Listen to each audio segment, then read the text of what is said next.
regulations on a half dozen different occasions.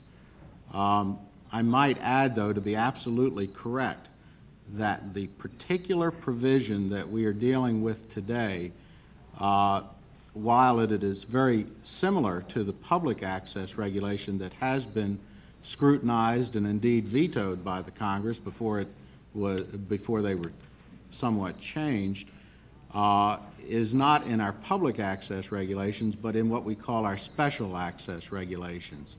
While these particular regulations are not subject to the one-house veto provision of the statute, the congressional committees which were considering the public access regulations also scrutinized the special access regulations and had opportunities to comment upon them to us. And as a matter of fact, the initial version of these regulations was changed in response to comments that we received not only from Congress but from other interested parties who objected to portions of the original version. And what year Is it true that the access provisions pertaining to former President Nixon, executive agencies, and the judiciary are practically the same?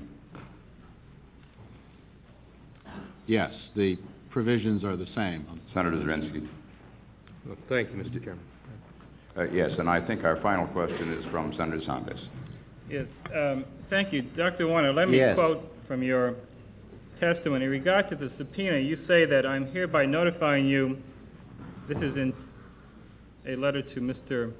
Nixon, that I intend to produce these materials to the committee as quickly as the regulations permit, and you request the waiver of the 5-day rule in that case. And on page 2, in reference to Senator Pell's request, you say, I further advise the White House that I had no objection to the immediate release of these documents to the committee.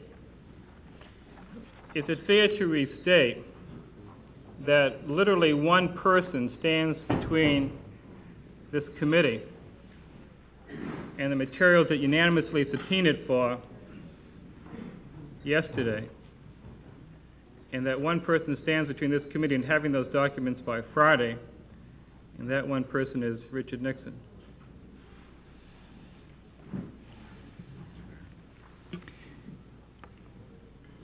There, of course, is the statute and the regulations, but you do hit at the heart of the matter. If the former president would waive his objections, yes, we could go ahead and release those materials. I raise that for one reason, that is that if we are, for some reason, just articulated, unable to get these before January 20th, it should be clear as to the reason why we were not so able to obtain the documents. Thank you, Mr. Chairman. Senator Cranston. I have one, possibly two, very brief questions. You spoke of the 200 hours it takes to transcribe 1 hour. Has that been done in regard to the material that we are requesting? Have the transcriptions been made? Some have been transcribed. Maybe Mr. Jacobs could tell you the exact amount of transcribing that has been done. This is an ongoing process, you understand, Senator, so it's continuing, and where it stands. I don't need the details, I think, beyond that. Let me ask one other question. In doing the transcribing with the great difficulties you confront, have you had available the most sophisticated equipment to extract the sounds and seek to ascertain what is actually being said by whom? Having known, I've not examined that, but I would hope that the government is provided with the resources to make us have the most sophisticated equipment. Maybe Richard, you could describe. We have obtained equipment that aids us in both duplicating the tape recordings and in transcribing them. Yes, in answer to your first question, we have not transcribed any of the subject tape recordings being discussed here. Thank you. Is it not true, just to finalize this then, that even though if a favorable decision is made by former President Nixon, the buck still stops on President Carter's desk because he must make a decision before you can release the material? Is that correct? Is that correct? Could you repeat that question, Senator Percy? Senator Tsongas asked, is it true that if President former President Nixon makes a favorable decision and says, I have no objection, that you are free then to release the material to this committee. It is my understanding that that decision must be referred to President Carter, who then makes a determination of what can be done. Or is it perfectly clear that, if I could use that expression, that, once former President Nixon makes a decision, if it is a favorable decision, without any recourse to the White House whatsoever, you are free on your own authority to release that material to this committee? We are free to release that material to this committee as soon as we hear favorably from former President Nixon. Thank you, Senator Tsongas, for that question, and thank my colleagues. Dr. Warner, am I correct in presupposing that you know what's on these tapes? No, sir, I do not know what's on the Well, tapes. how do you know that there's nothing of national security significance? I think maybe what we're talking about is the material which we have subpoenaed. We have not subpoenaed any tapes. We have subpoenaed only the archival log. And that is the only material, because that's all we've subpoenaed, the only material that can come to this committee. We have subpoenaed no tapes whatsoever. If I might add to that comment, Senator Percy, we are concerned about whether the log itself might contain security classified portions, and so we have reviewed the log for purposes of trying to identify if anything that our archivist may have inadvertently written down without knowing he was giving something away may be classified, and we will follow up on that at all times before we produce any material. But you're following up on that now. Yes, that's correct. But even if it is classified, you have the authority to release it to us, just providing it's under classification. Assuming. And we have ascertained you now where it will go. Yes. In a depository which has the highest security safeguards. Yes. In the Senate. Okay. Thank you very much indeed. Of course. Mr. Senator. Chairman, let me just raise this point again. Now, my understanding is in the event that President Nixon and his attorneys give the go sign, that the administration, that is President Carter, must also agree as a matter of administration policy. That is not so? We've been told it isn't. We have no indication from the White House that they intend to overrule any decision that we might make lawfully under this statute. To the contrary, my instructions from the White House counsel's office is to proceed under the law and make our decisions as required under the law. But the precedent on the Heiser materials would not follow here. In other words, the administration cannot have one last look at the precedent that is being established, and even after President Nixon has said go ahead, intervene at that point and say no, as a matter of executive privilege or executive policy for history and what have you, we say no. Well, I think we would state that should Mr. Nixon have no objection to the production of this material, it remains unsettled whether a congressional subpoena is a valid means of gaining access. In effect, Mr. Nixon will be giving us the go-ahead, and it could be argued that that go-ahead exists under his right of access to his own materials. Thank you very much. Did you, I'm sorry, I was tied up by staff. Did you get a clarification on that they do have the authority on their own without reference to President Carter? Well, I gather that then the status of the subpoena comes into question. You have to make a decision on that at that point. Isn't that right? In other words, with the Nixon No, objection... at that time, we would not have to look behind the legal validity of the subpoena. As long as there's going to be no party objecting to it, we would produce the material as requested. And the administration could not object? We have no indication that the administration would object at this time. The question was, can the administration object?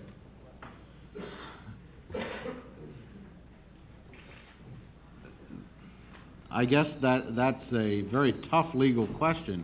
That's why we asked it. Yeah, the question would be, can the present administration object to the release on privilege grounds to materials produced in a previous presidential administration? Which is the same question that President Reagan would face after he takes office. Right. I think the answer would be on that there is no absolute bar to prevent a current administration from seeking to invoke privilege to bar the release of documents produced in a previous administration. I think it would be quite unusual, and I'm certainly not a scholar on executive privilege, but my guess would be that there would be circumstances when the executive branch would want to reserve that right to itself. I could take it that the unequivocal answer offered before then is now somewhat equivocated, and on that note, we will thank you.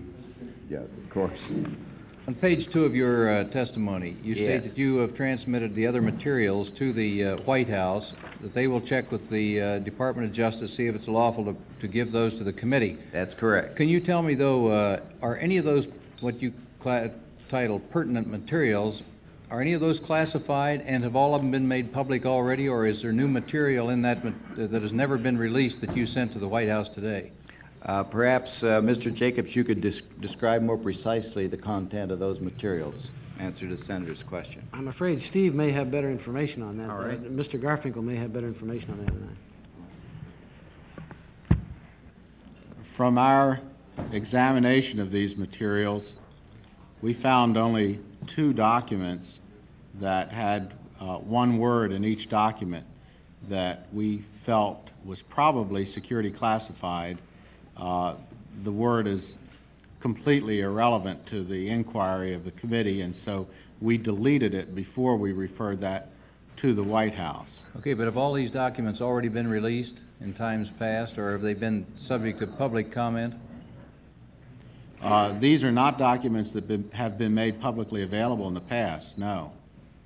These documents have been withheld from the public in the past, and it was for that reason that we placed them before a rather intense scrutiny before making them available even to the White House. There were a number of excisions that we had to make before we could even produce them to the council, to the president. So some of the material you sent to the White House today will be new material that's never been made public? That's quite correct, almost all of it. Dr. Warner, if there are other questions that senators have for you, they will submit them in writing, and you will respond as promptly as possible. Thank you. I thank you very much indeed for your presence, and I would like to say that the Government Affairs Committee did hold extensive hearings on the Nixon tapes, all, of course, in carrying out its function and duty in drawing up this suggested legislation, which is now law. We thank you very much for your appearance and appreciate it very much indeed. Chair will now recall General Haig, and Senator Mathias will be recognized first as soon as General Haig has taken his place.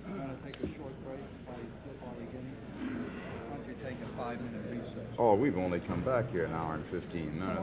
You know, just slip out, come back. Sure, let's just slip out, but let's just keep going. Because 5-minute recess will run into 20. But I got a weak kidney, Mr. Chairman. What do I do? Listen, you go relieve it. You go relieve it. Mr. Chairman? Yes, sir. Let me mention one thing. He's talking about archivists reviewing something for classification.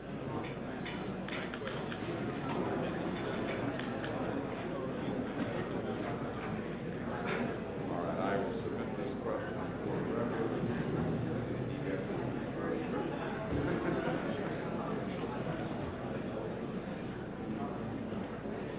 Okay.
I always drink herbal tea or snack. Oh, do you? Yeah, I don't even like tea with caffeine. But that would be just lovely, and milk, skim milk. So a cup of Sanka and milk would be fine. I'm sure they don't have it. Thank you very much. Can I give you just some money for it? Thank you. General Haig, we welcome you back this afternoon. It is our present intention to run until 5 o'clock and then go into executive session. We will make comfortable quarters available to you. If you could remain, we will try to schedule first classified national security materials so that you can come in, answer those questions, and I put all members on notice that we will give precedence to General Haig to answer such matters as are under classification so that we can do this and have this the one session we do that in. And if my distinguished colleague, the ranking minority member, would notify all members when they return that at 5 o'clock we will give precedence to General Haig to answer any questions in executive session that involve national security issues. Then we will go on and proceed to committee business and not retain him unnecessarily then. Senator Mathias, you are up for questioning now. Thank you. Thank you, Mr. Chairman. General Haig, on the first day of these hearings, I asked you to try to give some sense of priority to the long list of problems that you had mentioned in your opening statement. And you cited the difficulty of trying to give specific priority to each of those problems, serious as they were. But you did offer us what you called a menu of the areas that you considered to be the most urgent and the most dangerous. And then you mentioned Poland, and you mentioned Afghanistan, and then you said this: I think our third world problems, and I use that term only with the broad concerns that I registered in my opening statement, but the problems of developing nations, the need to establish a meaningful relationship with them, and which those of us who have been at the vanguard of Western ideals and the heritage that you and I cherish can do a better job of satisfying the urgent human needs of these peoples in developing states. Ensure at least a compatibility of policy, if not a convergence of policy, between them and ourselves. And above all, that we can manage more effectively the turmoil and the conditions that generate turmoil, which make it such a fertile ground for external fishing expeditions. And I certainly would agree that those are problems that should be given a high priority. And in the light of that fact, as well as the fact that the United States has been in a large part the creator of some of the development banks, the multinational institutions, multilateral institutions that have served as international banks. I wonder if we could explore a little bit at this time your intentions with regard to those institutions. IDA, the Inter-American Development Bank, for example, and how you feel that the Reagan administration will want to treat some of the urgent problems that are crowding us. Now, the first of these, I think, is the question of replenishing the funds of the International Development Association by $12 billion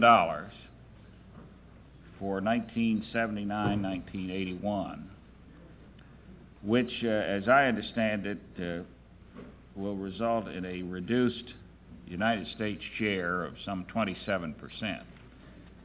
Have you or has the administration been able to study this particular problem and adopt a position with regard to it? Senator, I'm very conscious of the urgency of fixing on a position with respect to this replenishment need, but we have not had an opportunity yet to analyze it with a care that I would feel comfortable with before I would make a comment here.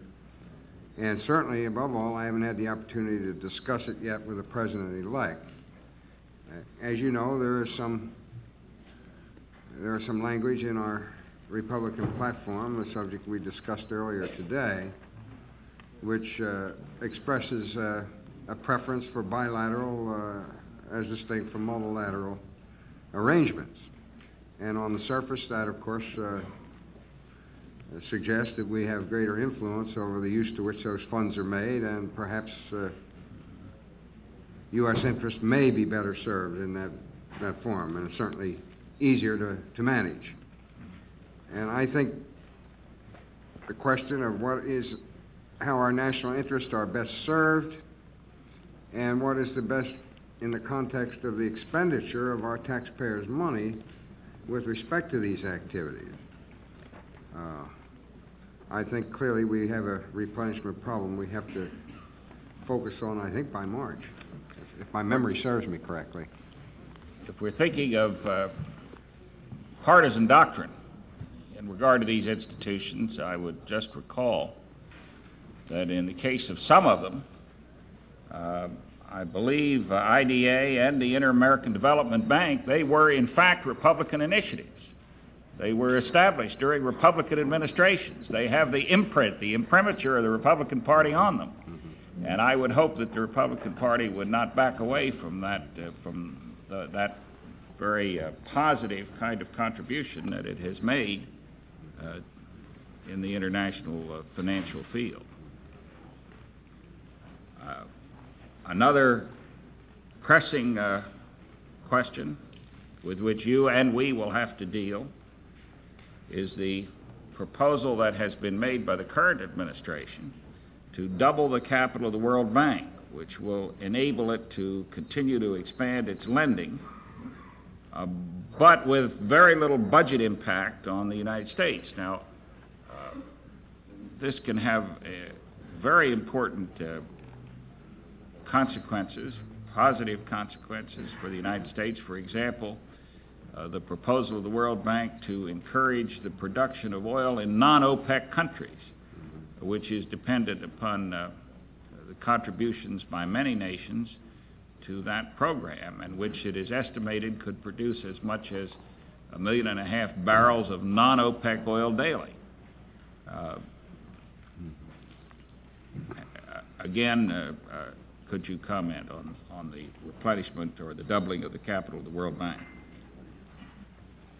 I'm very familiar with this, Senator, and I incidentally found that it was indeed the World Bank that responded during that critical period of Turkey's financial dilemmas, which unfortunately continue, but we did have great assistance from the World Bank at that time. And I'm not one that approaches this new responsibility without a keen sensitivity to the importance and desirability of maintaining these institutions.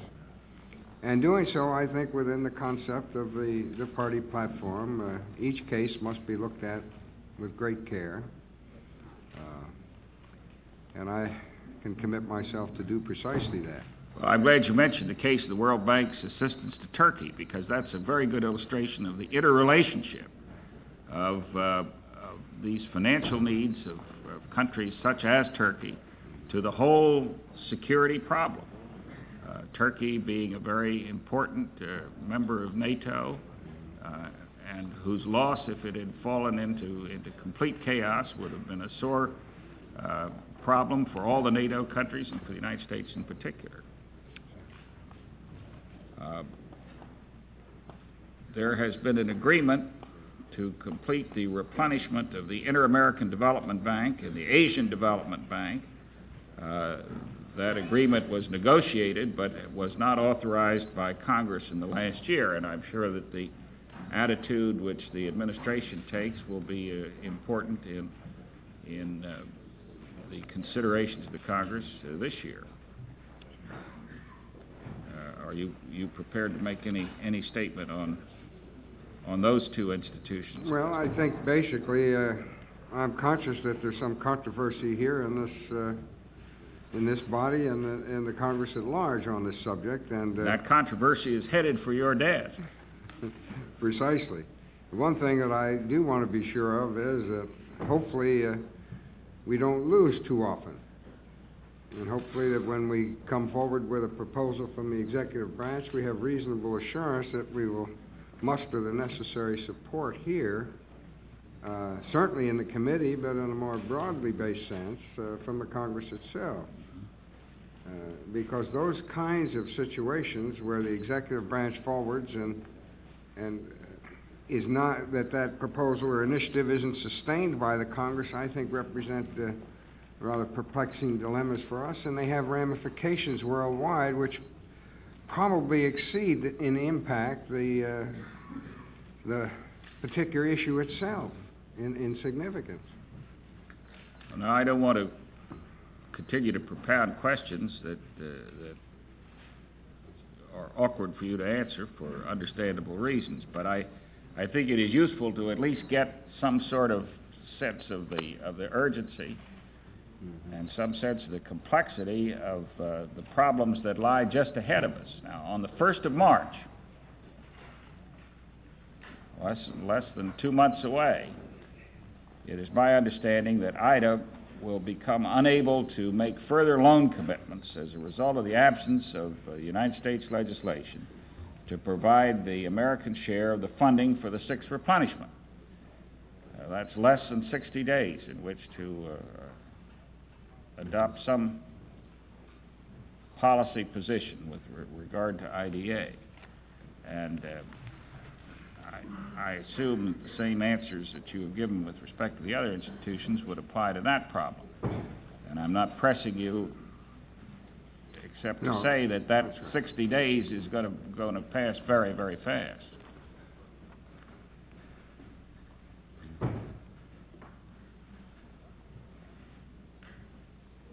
What would your estimate be of the failure of the United States to fulfill the commitment that we had made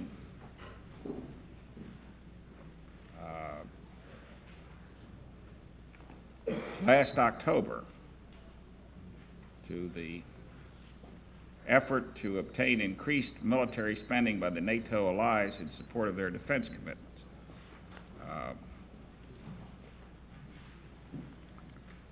The economic commitment that we were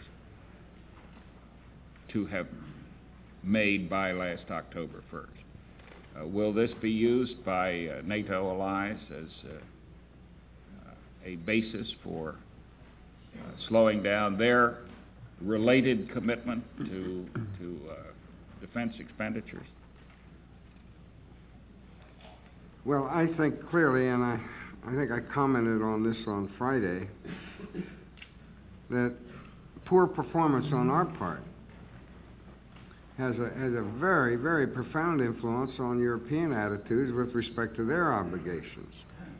And we had some of that in fiscal year 78, 79 American defense spending, after the London conference and after the commitment to 3% real term increases. I would also point out that an additional problem comes with the worsening of the economic situation in Europe. They are lagging somewhat the experiences that we've been wrestling with here for months, and that situation is just now taking a very, very serious turn. And in these socialist-based governments, a slackening or a decline in economic growth rates has a far more pervasive impact than it does in our more free market economy system. So these are terrible dilemmas for our European partners, and I understand them. Thirdly, and this is a new aspect of the issue that I didn't raise before, but I think sometimes we think made in America guarantees infallibility when it comes to defense programs and defense spending, and there was some of that associated with the long-term defense program, as desirable as it was. It clashed head-on with long-term planning that had been conducted in Bonn, for example, and as well in Whitehall in London. And it made it very difficult for them to shift their priorities to priorities that were made in America. And I think that's resolvable by more careful planning, coordinated planning, and consultation. But all of these factors contributed to what looked like a somewhat slackening European enthusiasm for the 3% or increased levels of spending across the board, and I hope we can work that problem together. I would agree.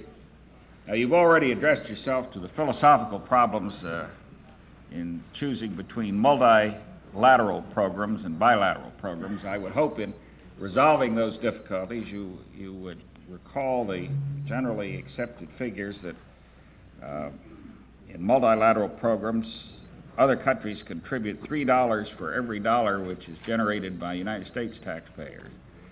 And also that for every dollar that we pay into the multilateral programs, we generally generate about $3 of activity adding to our gross national product. So this is not entirely an eleemosynary effort on our part. And I would hope that would be taken into account. No, I'm glad you raised that, Senator. I was not familiar with those statistics, but like so many things, when you get really down into it and bore into it, you find that it's not what it appears to be in every case. And that's certainly one. Well, I'll be glad to provide you those figures and some supporting data for them. My time is up, but I just also, let me take this opportunity, since we're talking about assistance in other countries, hope that you will be sympathetic with the work that research centers abroad have done. Research centers, for example, sponsored by the Smithsonian Institution in Egypt and Italy and Israel and Turkey and India and Lebanon, various places which contribute to the cultural understanding between countries. Thank you. Thank you, Senator Mathias. Senator Zongas. Thank you, Mr. Senator Zirinsky, you are next up. Did you want to pass I at this defer time? to Senator Zongas. We've had a mix-up of schedules here. We'll try to proceed. General Haig, one question which I'd like to ask you to think about and answer perhaps the next time in the executive session, and that is you've had extensive experience with European leaders and are very close to most of those. Could you name me 5 or 6 so-called third world leaders that you are comfortable with, that you would feel free to call for advice on? And I'll give you time to think about that. I'm not... Well, I think there are a number. Lee Kuan Yew of Singapore, who I've known in the past and have discussed the Asian situation with. I don't know that that's the correct term to refer to as a developing state, but it's one of the another one of the economic miracles of the free world, where the free enterprise system has had free play and where the consequences have been remarkable in the context of the people of Singapore. I think there are a number of Latin American leaders that I would feel very free to have discussions with, and not all necessarily in uniform. I know a number of some of the leaders in the Northern African sphere. Why don't I give you a chance to, the reason I asked you now and perhaps think about it is you might have a chance to ponder the question. And we have our executive session later on. You could perhaps give it to me at that point. Yeah, I think it's somewhat presumptuous to put those men on the public line. The reason I asked the question was I was once dealing with an official who told me about his extensive experience in African affairs, and that he was very close to one African head of state and therefore understood the dynamics that Senator Glenn was talking about in Black Africa. I asked him who that was. He said Ian Smith. Gave me some pause. as to how much you really did understand about what was going on. And that's why I wanted to give you the time so you have a chance to think about that. Senator Helms raised the question about Dr. Kissinger, which seems to keep coming back, and he was assured that you would not follow the Kissinger foreign policy, and I must admit I feel the same way, but from a different perspective. Can you list some of the areas of disagreement that you might have with Dr. Kissinger? I can't think of any. Where would you be likely to... Well, that would be juicy grist for the next edition of the Washington Post, wouldn't it? Is it a fair question? It's a question I'd be happy to... Well, I'm not uncomfortable with bringing out some general comments right now. I would say that my worldview is somewhat more optimistic than Kissinger's has been in general over the years. And we discussed it at length when I worked for him. I would say initially, during the period I worked with him, we had fairly divergent views on the subject of strategic strategy. He has subsequently come closer to my view and has admitted it, I think, in an article written in the European press about 2 years ago.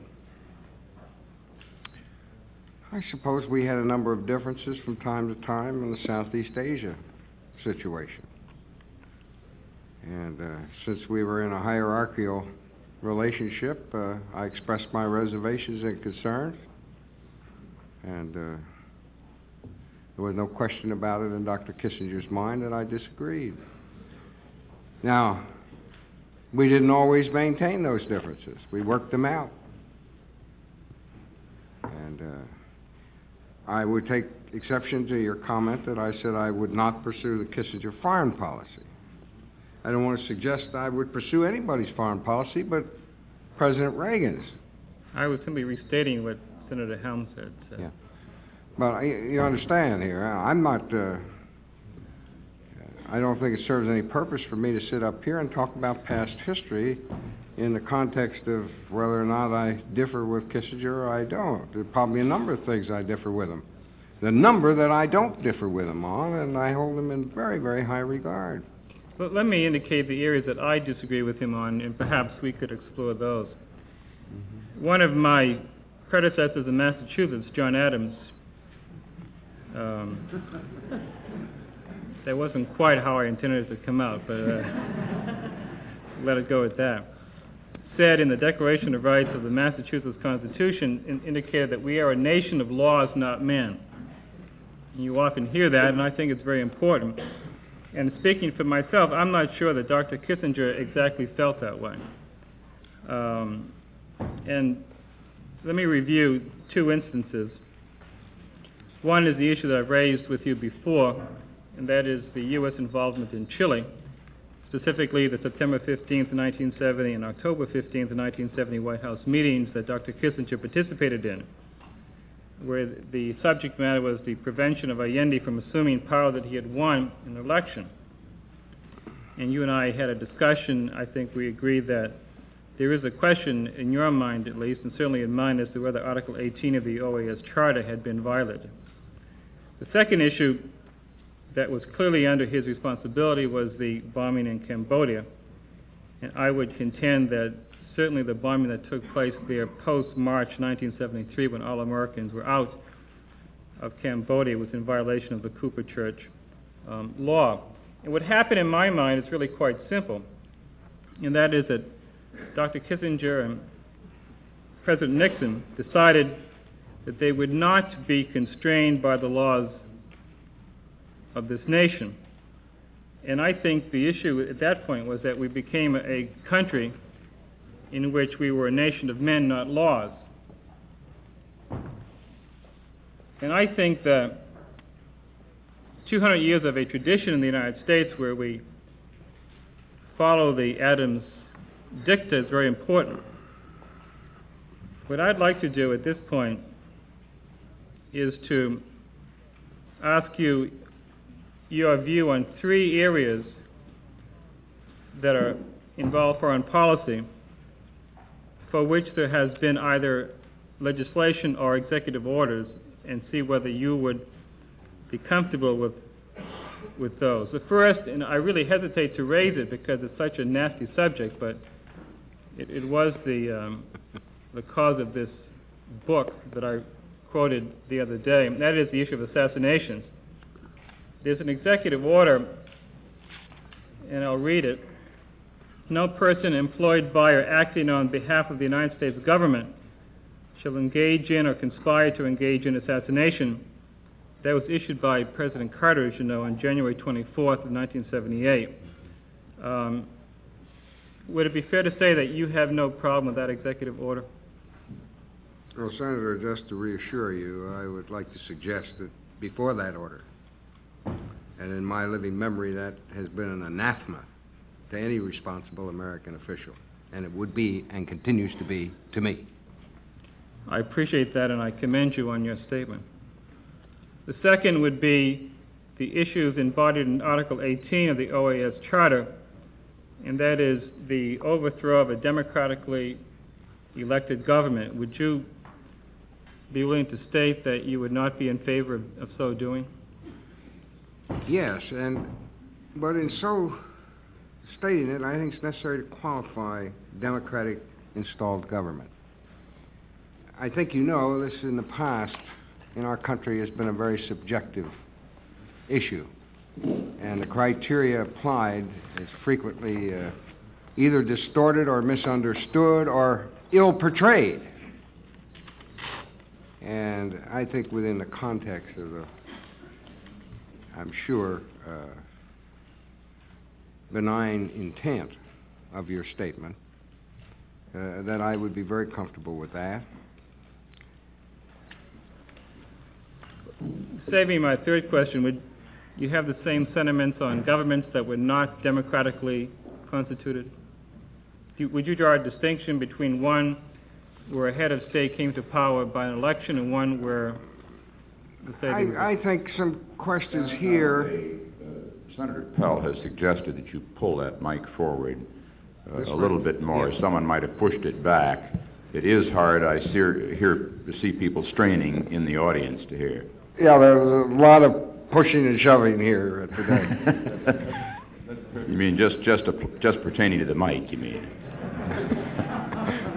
Fine, Mr. Chairman. Thank you, sir. That's much better. Thank you. Would you please repeat the question so I'm sure that I have it and we pick up from there, please? We went through the issue of the U.S. engaging in the overthrow of a democratically elected government, which you responded to. And I asked you whether you had the same feelings if there was a government that was not democratically elected but came to power through whatever other process. Well, I think as a general rule that intervening in the international affairs of other states is a high-risk policy for our nation to pursue under almost any set of circumstances, whether it be the direct kind that you're speaking of or indirect kind of the kind we've seen recently with a number of our friendly governments in Latin America through cessation of support that they had reason to anticipate would be forthcoming. And there are many ways to skin a cat. I don't like either of them in general.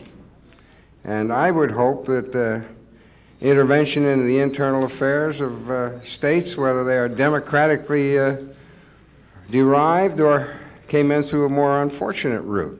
And in the final analysis, I think the American people expect you and me, and we're going to have to share these burdens together under the new regulations, and I'm very pleased that that's so, are going to have to be satisfied that we've taken actions that best meet the vital interests of our people, and not exclusively some set of legal standards, which, as important as they are, must also be measured against the vital interests of our people. But do you think if we engage in actions that's contrary to law that we should change the law first? Well, I think as a general rule, yes, absolutely. Let me say that when you said there are a number of ways to skin a cat and you object to both, I suspect the cat objects to both. He, more than anyone, probably. That's right. Well, why don't we talk about some cats while we're on the subject? My major concern with your nomination is not vis-a-vis Europe or Japan. I think you have that down cold and probably be as effective as anybody has been in recent years. Not so much with the Soviets. I think the Soviets are tough customers and you are too. And I think it's a rather even match, and I think you'll do well. My concern is the third world, because that's not been your area of experience. And the concern of a Henry Kissinger, who viewed the world in East-West terms, that third world countries should either be Führers or Beginners, and that's all that counts. Now, that was his view, I would argue, and I would also argue it's not their view, that most third world countries need to feel that they are their own people. Now, I was very encouraged by what you said about Japan and China. Remember the discussion earlier, I forget with whom it was, about Japan's commitment to defense spending. You said, be careful what you do, because if you don't handle it correctly, they may form a neutralist policy. And then on the issue of China, you also indicated that if you don't handle yourself correctly, give them a reason to come in our direction, that you'll close that door. I would argue very strongly that that is exactly the case in places like Nicaragua, Namibia, Zimbabwe, and I would like to get your response to that. I respect what you said to Gary Hart, that you will be at the beck and call of even those of us who may vote against you. I'm sure you said that in all honesty. I suspect, however, that my phone calls will be answered a bit slower than perhaps some others. So if I could get that on the record at this point. No, I would eagerly answer any telephone call from you, Senator, I can assure you. I would look forward to it. I will test you on that. Please do. Could you respond to that issue of leaving the door open, especially places like Angola, which will be, since you've mentioned Zavimbi and UNITA, that if you close the door on Marxist quote-unquote governments and give them no one to go to except the Soviets, isn't that exactly the issue you're raising with China and Japan? Well, especially China. Well, first, let me say, I think that's not inconsistent with some of the dialogue we had this morning on that very subject. I agree. And secondly, let me suggest to you that with respect to the third world, and I would rather say developing world, even in my European experience, I think you will find I was the first American, in fact, the first European in an official status, to start to relate the future vitality and security of the NATO alliance to the developing world problem. I spoke to it, and I have for the last 5 years, and I'd refer you to almost any speech I've made in the last 5 years in which there was an overview. Now, let me suggest to you also. Could you send some of those to me? I'd be happy to, Senator. Let me suggest to you also that in the period 1962 to 65, I worked intensely on third world problems. Indeed, in this hemisphere, Central America, the post-Cuban Missile Crisis, where I worked for Cy Vance when he was the chairman of the Interdepartmental Coordinating Committee for such affairs as Secretary of the Army and subsequently as Deputy Secretary of Defense.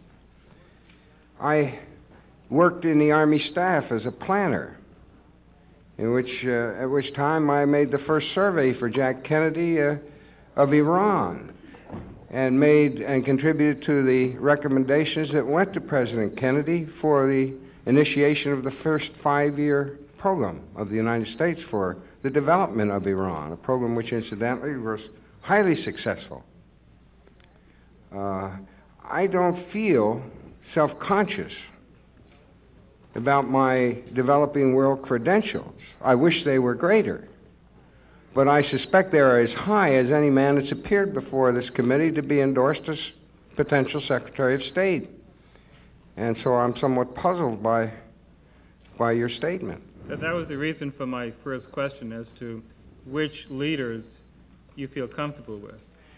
Yes, and there are quite a few. Now, many, unfortunately, have passed from the scene, which is also an indication of the great turmoil and danger in this developing world. I spent some time looking at the materials of the House Impeachment Committee earlier, and most of those members have passed from the scene too, so the process goes on here as well. Well, that's true. It's a fact. Thank you.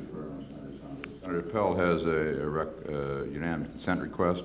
I would ask unanimous consent, Mr. Chairman, that some questions offered by the Interreligious Task Force on U.S. Food Policy and also by the International Human Rights Law Group